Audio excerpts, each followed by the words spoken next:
Hey guys, this is Petula.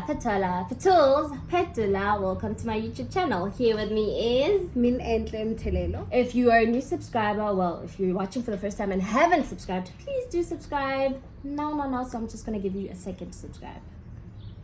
Thanks for subscribing. Please like at the end of the video if you do like the video, comment, and don't forget to share the video. Turn on the notification bell so that when I post the next video, you can be the first to watch, like, and comment. So without wasting any more of your time, what do you think? What happens to the 50% that dropped out? What do you think they decide to do with their lives? I don't know if you went deeper into the research. Yes. Or did you? Okay, oh my please God. Tell us more about that. You know what? There aren't any stats to back up what I'm saying because I'm just going to do this based on who I know that has dropped and whatever. They start billion-dollar companies and they become amazing people. Mm-hmm. And then there's the other reality that most people face, that they can't do much with their life. They settle for a very mediocre life, very mediocre things. But then there are those people that even in normal daily whatever that they end up doing for the rest of their life, they just do it in such a way that you can see that this person knows how to use their brain. Yeah. Other people though do start their own things, entrepreneurship and stuff like that. And honestly, school is not the only thing that you can do. But if you want to do it, because I am still at school, I had to ask myself, why do I even want this? Why did it matter to me so much? Yeah. And I had to reevaluate my decisions to do it in order for me to actually want to do it, but with the right intentions. Because in the Bible, it also says that you do not have what you want because you do not ask. And when you ask with the wrong intention. So I had to know what my intentions are. Do I want to feel like I'm that girl because I have a degree? Or those are great things to want after the fact. Like after you've actually gotten into like, I'm actually that girl. I actually did that. But that shouldn't be your primary reason. Otherwise, when people don't think you're that girl, what people celebrating you is not the standard that you should set for yourself. There's a higher standard, and the standard is meaningful, fulfilling, satisfied, happy with yourself, joy, eternal, 100% joy in whatever you do all the days of your life. And that's the only thing that I feel should be the primary motivator for anything that you do, especially when it comes to a project that is long, hard, that will test you, like school. That thing will test you, whatever you're studying, because you have to do things on time. You have to do things when you don't feel like it. You have to, and work is even worse because you can't even like not go. You have to be there every day. Because that's your job. You got a contract and stuff. And like with that's even worse. Like, so don't ever. This is somebody in their 20s, and remember I said I was gonna actually post a video on being confused in your 20s. You know, we are journeying together. It's not about any destination. It's about enjoying the ride. Literally. And the little pit stops on the way. Like when you actually do something great, like shoot a video with Petula. That was amazing. So sweet. You know what I mean? And like honestly, if you base your life on this one big goal and thinking that after that everything will be okay, you will be very, very disappointed. Not because you won't get to those happinesses and that happiness, but there is no destination. But the joy has to be in the journey. In the tiredness. It's never the destination. It is never. Forget about it. You will.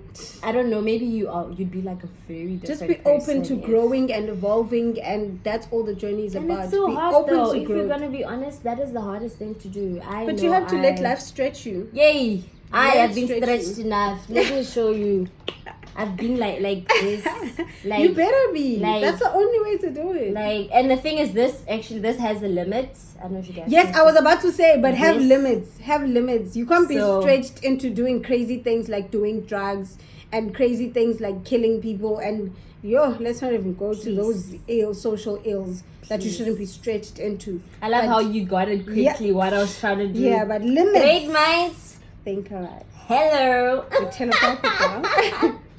Okay, so how you feel after like you don't actually get to where you wanted to go, you know, after you feel like you haven't succeeded just because you've based your success on what people will think of you. You said something along those lines.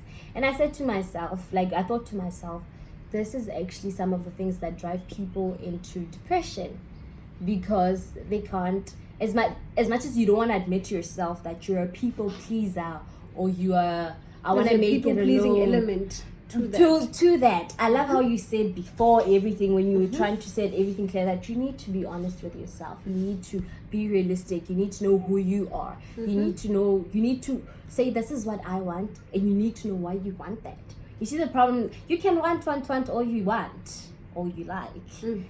But if you don't know why you want that, and those reasons also have to be sincere. Very sincere. I promise you wanting to Galisela whoever is not a sincere thing to want them to see. But like, yeah, like, because those people probably don't care. Like, trust me, people don't care.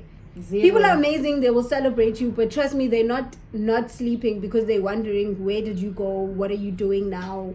They'll see it and be like, oh damn, that's what she's doing, congratulations. But if you base your whole entire life on people seeing what you're doing, you need to be okay with people just you caring is enough.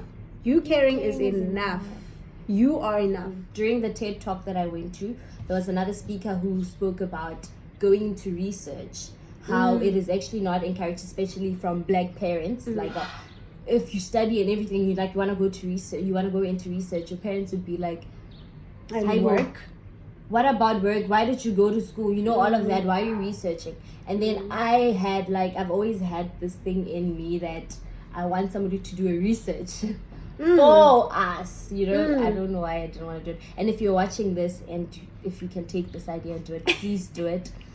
Comment, inbox, do the things, because I'm thinking now I'm going to talk about academic dysphoria is what drives a lot of students into mental health illnesses. Different, obviously they're different. 100%. So how we deal with it, they tell go to a therapist, go to a psychologist, whatnot, do all of those things. They will help. Okay. Maybe they will, maybe they wouldn't. So here's my say. I've always said, and I still hold on to this. Psychology and psychologists and all of that, they've been trained by according to studies or researches done on the what do you call this, the white people, if I can say. So now Western standards, you know. So if that's the case, then what makes you think that the way they deal with their problems, if talking helps them, what makes you think that it will help me? Because we were not raised the same. We do not eat the same type of food growing up. Whatever that strengthens us, whatever's in our bodies, whatever's in our brains, whatever we feed our brains are two different things. We already know that we live in a country that's, or like a nation that is divided. So what makes you think that whatever works on white people will work on black people, when the research was done on white people and no studies were made on black people? So I challenge you guys, my academics, to go into that, to make a research about that. Maybe I will do it if nobody does it, like later in life. Because I don't want to lie to you, it's been here, like it was so long, like it's been years, and I've just been thinking this whole talking thing, yes, I agree, it helps. And plus we have the Lord Jesus Christ all the way. Amen. But you see, that's why there's medical doctors, that's why there's blah blah blah, there's different people to help different things, and the psychologists. But the therapy, the type of treatments that are given, I don't think they will work on a black child. Correct me if I'm wrong. Maybe they have worked on a black child. Comment down below if you actually agree with Petula, or you feel like no, she's probably, being a bit biased. Like, please do. And different people, like, from different perspectives, so we can feel that. We need to. This is something that I think needs to be unpacked. I could be wrong. Again, it's an opinion. You are also very entitled to your own opinion. Definitely, but please be respectful. Please. We see you. We see you. Don't be no hater. But otherwise, if you are interested, or know if you have your aunts or whatever, know who watches here, and they are academics and whatnot, please just suggest that to them. Maybe it's something that we really need to look into, because it's fun. But anyway, going back to academic dysphoria, you said, I wanted to ask, like I asked you, how do we combat it? I think honesty is very important. Honesty, especially with yourself. Because how many times have you told yourself, I'm going to go to the gym, and you only tell yourself, ne? You only make that commitment Why are you with being yourself. personal? I'm dragging everybody right now. Comment down below if this is you. How many times have you told yourself you're going to do something and then you don't do it? And then as much as you feel horrible, nobody knows. So you don't feel like it's not that deep. Nobody knows. So you know those things actually affect your trust with yourself. Sure. Even when you make commitments that I'm going to do this thing, your brain already is like, really? How motivated are you going to be to actually fulfill that if your own self is already not backing you up? So that's one thing that I've learned to create trust with myself, fulfill my own commitments to myself by being honest. Be very honest about why you want to do things. Sister, do you want a Bible? Because you're preaching right now. Preaching to a choir. Be very honest. Number one, 3 things actually. Be very honest with yourself and your situation. Yeah. Do you have money to go to school?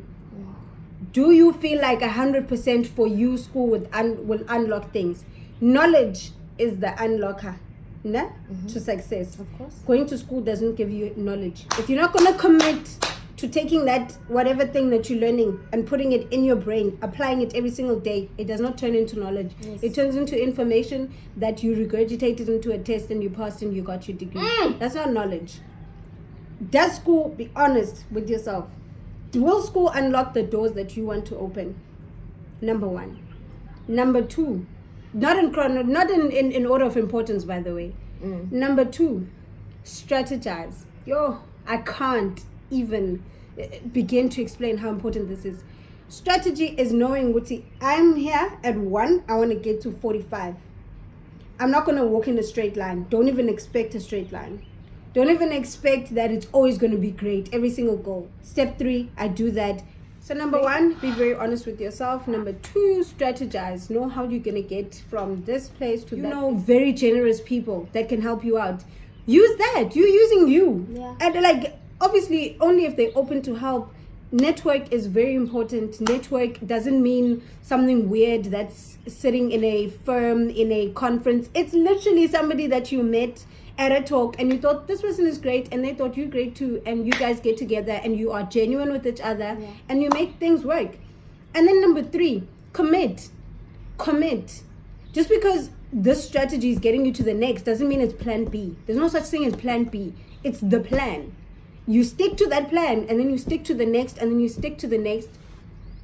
I think you said a mouthful. Honesty, strategize, and commit. Be present. I can't stress enough. Be present. That's the only way you're gonna know. Shots fired.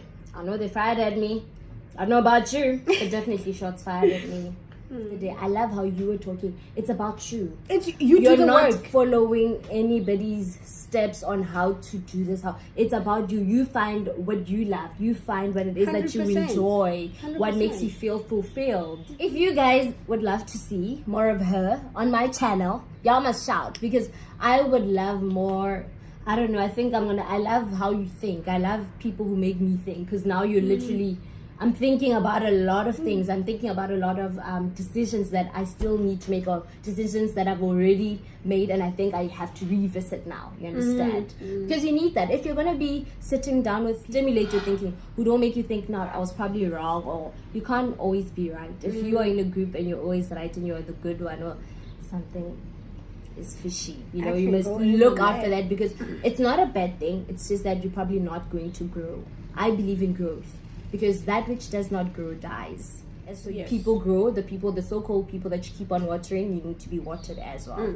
But otherwise, thank you so much. I cannot appreciate you more than I have. And yeah, guys, I'm going to leave her Instagram handle below. I'm going to leave the link to her TED Talk below, and thank you. And guys, when you get onto my Instagram, slap me a DM. Let me know what you thought about this video. Connect. I'm Network. super open. I'm super Network. open to that. Yeah. I love that. I love it. I love your energy. I love you. I love your energy. Stop. What's it about? Guys, thank you for watching my channel. Don't forget to like, comment, subscribe, and share. See you in my next video. Bye.